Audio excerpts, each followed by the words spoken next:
જય શિવ શંકર, જય ભોલેનાથ, જય શ્રી શંકર।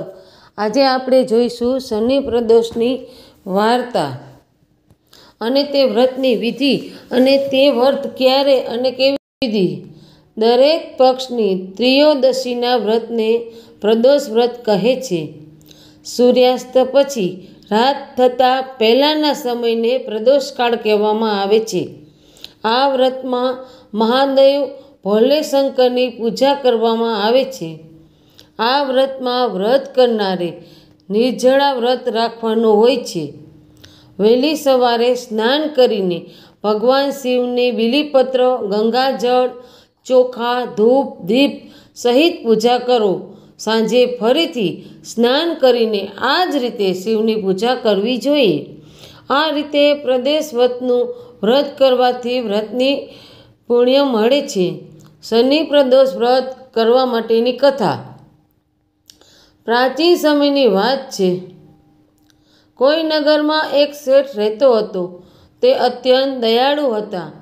તેમને ત્યાંથી કોઈ પણ ક્યારેય ખાલી હાથે ન જતું હતું, પરંતુ તેમને કોઈ સંતાન ન હતું, જેના કારણે તેઓ ઘણા દુઃખી હતા।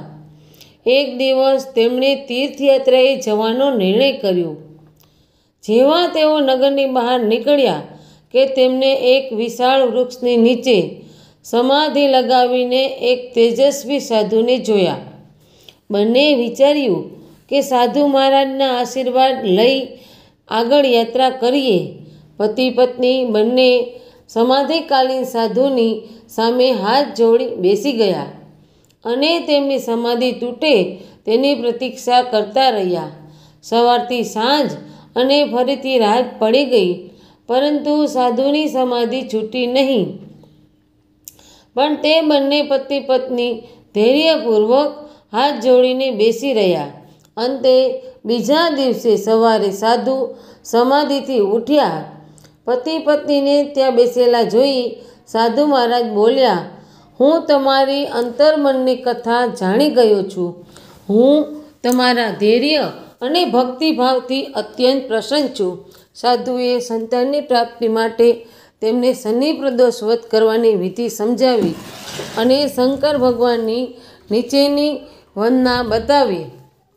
હે રુદ્રદેવ શિવ નમસ્કાર, શિવ શંકર જગદગુરુ નમસ્કાર, હે નીલકંઠ શૂર નમસ્કાર, શનિ મૌલી ચંદ્ર શુક નમસ્કાર, હે ઉમાકાંત સુખી નમસ્કાર, ઉગ્રત્વ રૂપ મન નમસ્કાર, ઈશાન ઈશ પ્રભુ નમસ્કાર, વિશ્વેશ્વર પ્રભુ શિવ નમસ્કાર।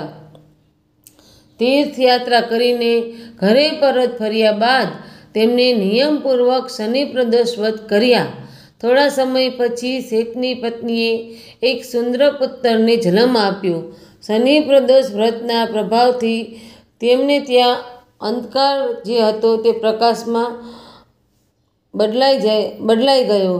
હે શનિદેવ, જેવા તમે આ રાજા રાણીને ફળ્યા તેવા સૌને ફળજો।